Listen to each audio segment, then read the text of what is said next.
आज सत्य जगदम्बा की प्रेरणा से आल्हा का प्राण जब स्वर्ग लोक में पहुंचा, जहाँ पर मलखान विराजमान था, अरे बैठो सभा मध्य सिरसापति सोहत चौकिया तेरे मलखानी, और आवत देखो मंडली को मन में मानी शंक महानी।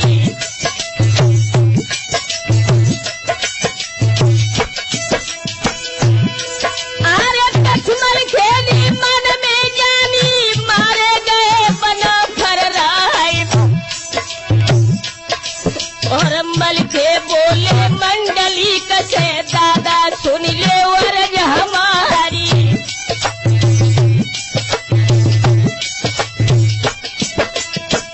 मलखान ने पूछा कि दादा माँ जगदम्बा ने तुम्हें संसार में अमर कर दिया, लेकिन तुम मृत्यु लोक से स्वर्ग में कैसे आ गए? तो आल्हा ने मलखान को हृदय से लगा करके कहा कि भैया गजब हो गया। अरे सिरसापति के पृथ्वी राज ने महुबे तोप लगाई जाए, और मांगी मोहल्लत रानी मलना ने जागन कन बजते भिजवाई।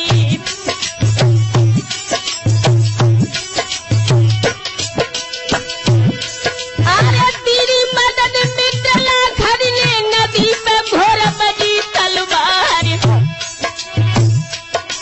और आधी नदिया में पानी बहो, आधी में बहती खून की धारी।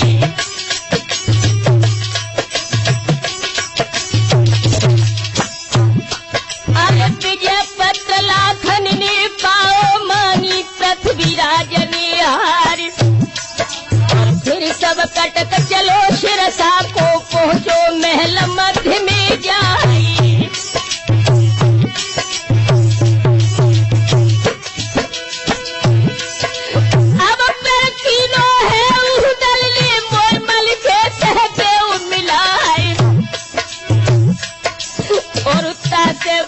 चलो सिरसा को निक भैया को देव बचाई।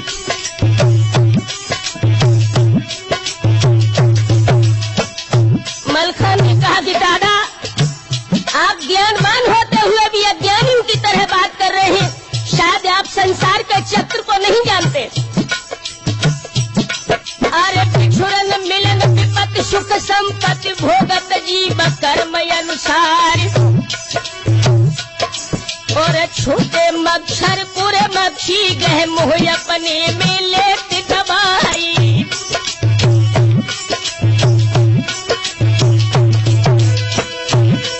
मक्खी को दादुर खावे, दादुर दाद शर्प ले जाए,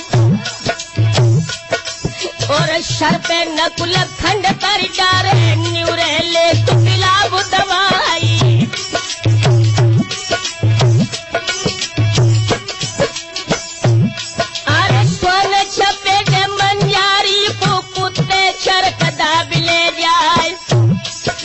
चरखे सिंह झपट के मारे, और धरती में दे तू मिलाई।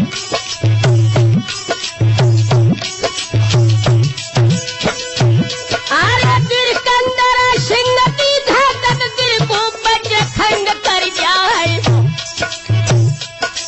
और इंद्र वज्र को चक्र सुदर्शन क्षण मात्र में दे तू नशाई।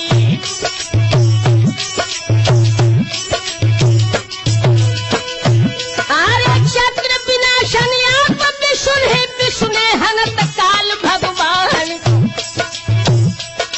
और कहीं कहाँ तक भ्रात आपसे आखिर होती काल की हानि।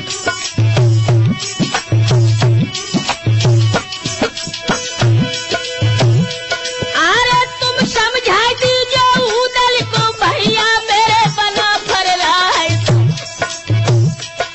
और देह त्याग के जो नर आवे और बैकुंठ धाम में आई।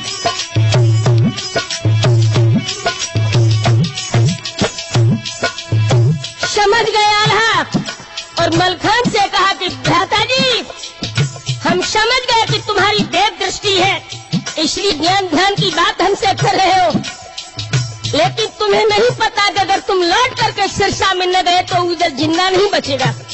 मलखान ने कहा कि भैया अगर ये बात है तो आप प्रभु से हमें 5 घड़ी के लिए मांग लो, मैं सिरसा में जरूर तुम्हारे साथ चलूंगा।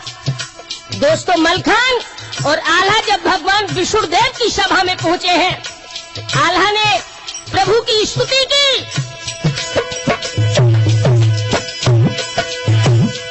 अरे जय यदु नंदन देवकी नंदन, जय आनंद कंदु भगवान, और अवध बिहारी जय सुखहारी, तारी गौतम प्रिया बखानी।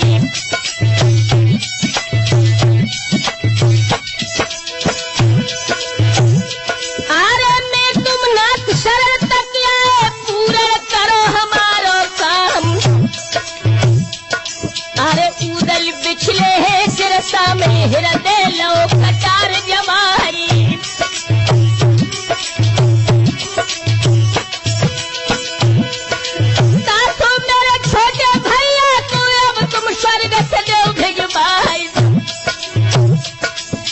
हंस के विष्णु कही आल्हा से, बेटा ज्ञान दो विष्णुदाई।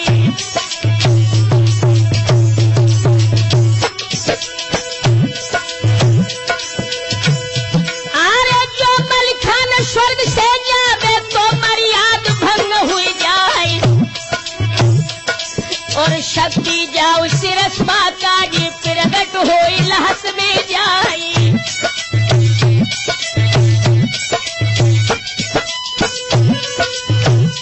अरे 5 घड़ी में कारज करके शक्ति लगे सूरज में आए,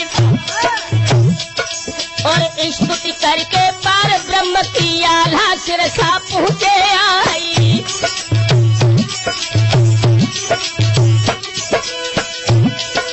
उदल जहाँ बंगला में बेहोश था, आल्हा ने कहा कि भैया उठो, मलिखे आबत है अट्टा पे चल के भ्रात मिलो हर साय। आल्हा उदल लाखन राना हेरत बाट मल्हारे क्यारी।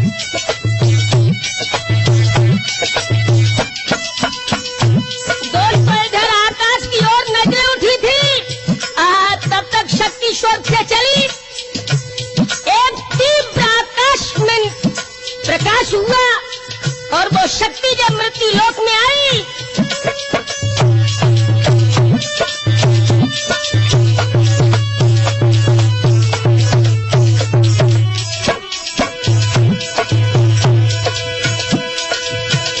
अरे शक्ति चली है शिरस में पहुंची, प्रगट भैती कलहस में जाए। तन भव हरो तो आई गई रौनक, उठ के खड़ो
जब मलखान की कड़वी बात सुन करके उदल की आंखों में आंसू आ गए और कहा कि भैया हमसे गलती तो हो गई, लेकिन इसका मतलब यह नहीं कि हम आखिरी बार आपकी लाश को हाथ भी न लगा पाए। उदल को रोते हुए जब देखा तो मलखान ने अपने छोटे भैया को छाती से लगा लिया और कहा कि उदल, अरे 5 घड़ी को हम आए भैया मिल ले भुजा पसार, और हिलकिया बंद गई तेरे मल खेती, एक कदम छोड़ दई तेरे नचारी।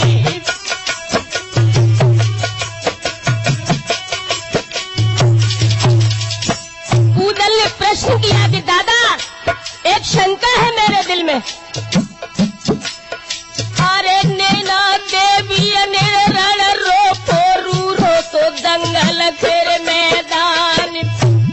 जब भैया आल्हा का विवाह हुआ था, दुर्गा तुम्हारे सामने जब लड़ने को आई थी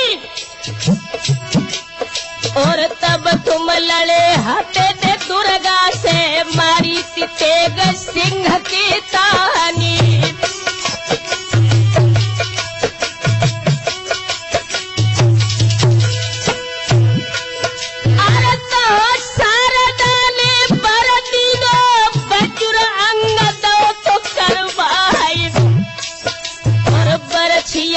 गछ दिया तन में कैसे दो है प्राण गमाई।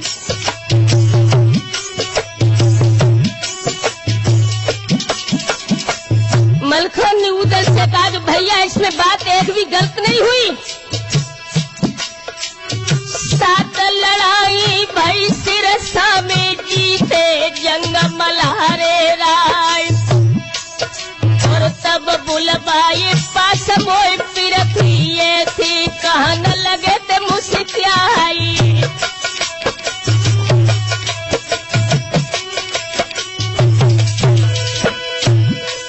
अरे रे मलखान वीर भटनागर तो समसूर और नयानी, जोहर प्रकट करो तो घोड़ी ने कितनी तेज उड़ती आसमानी।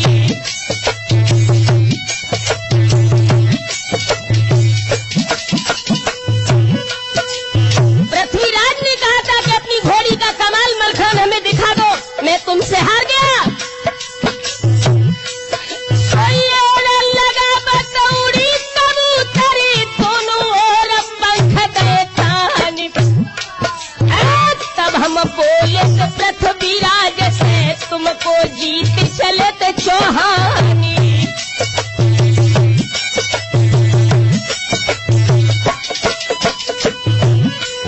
अरे सोई राजा पृथ्वीराज ने एक घोड़ी के हनो निशानी, मेरी धुजो बांध दो तो तरवा में ताके भाई प्राण की हानि।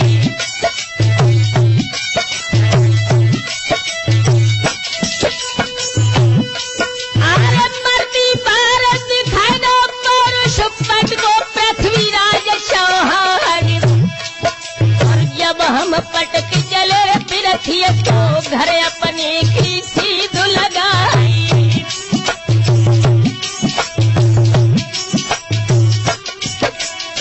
भैया अरे पूरा सामत पृथ्वीराज को दई पाछुते सांग जमार, और मरती बार पेज प्रभु राखी के छूटे प्राण असा पे आई।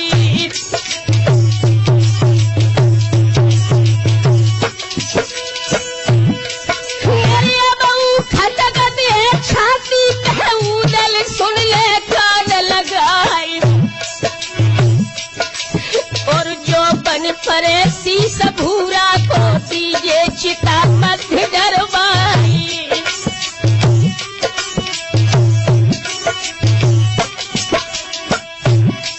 अरे ज्यादा देर हुन नहीं पावे दीजो नारी सती करवाई, और 4 चौदी से के धूरे पे मेरी यदि जो लाश जलाई।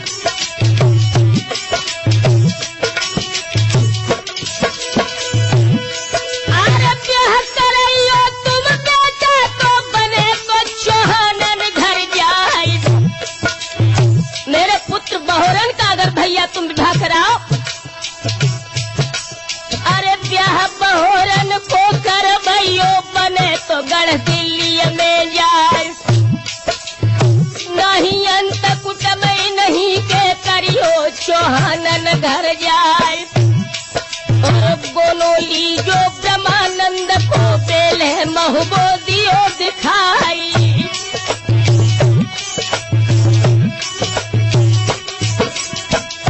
जब विवाह की बात मलखान ने उधर से कही तो गजमोत्र ने कहा कि देवर जी शादी बाद में करना, स्त्रियों के अंदर जो कुलक्षण है उन कुलक्षणों की जांच आप जरूर कर लेना।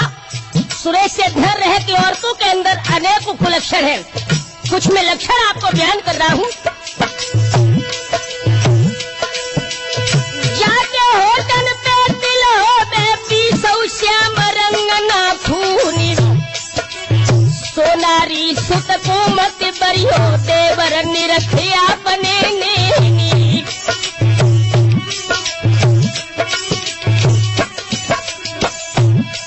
अरे जानारी के जगह मूछती हो वे श्याम रंग के बार, और पत जीवित लग रहे दुखारी निसदिन खाबे कर उधारी।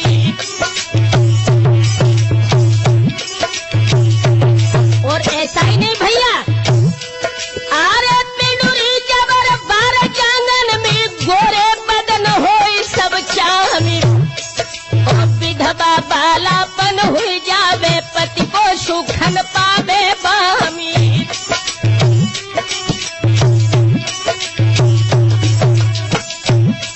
अरे जाके पाइन के अंगूठा लगिया फिर अंगुरिन ते बड़ो होई, और ब्याह कही ताको पति जूझे ताको रोक सकत नहीं कोई।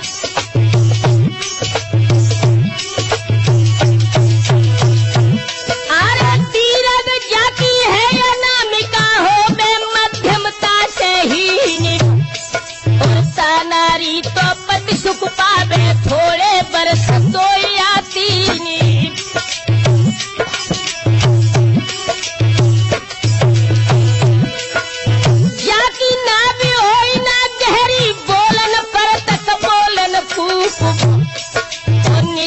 चाहे दलत दुर्व्या पे चाहे भले ब्याहिले भूपी।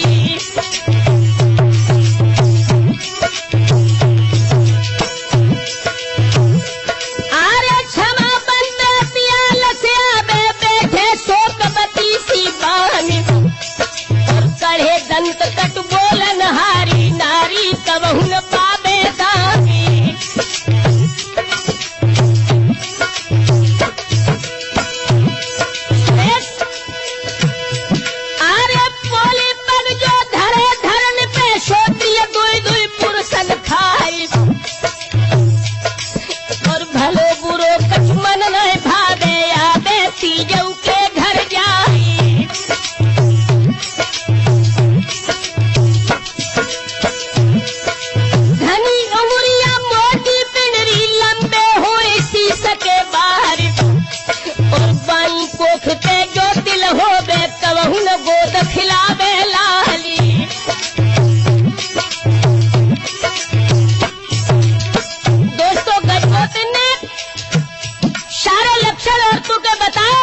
और उधर हुआ क्या?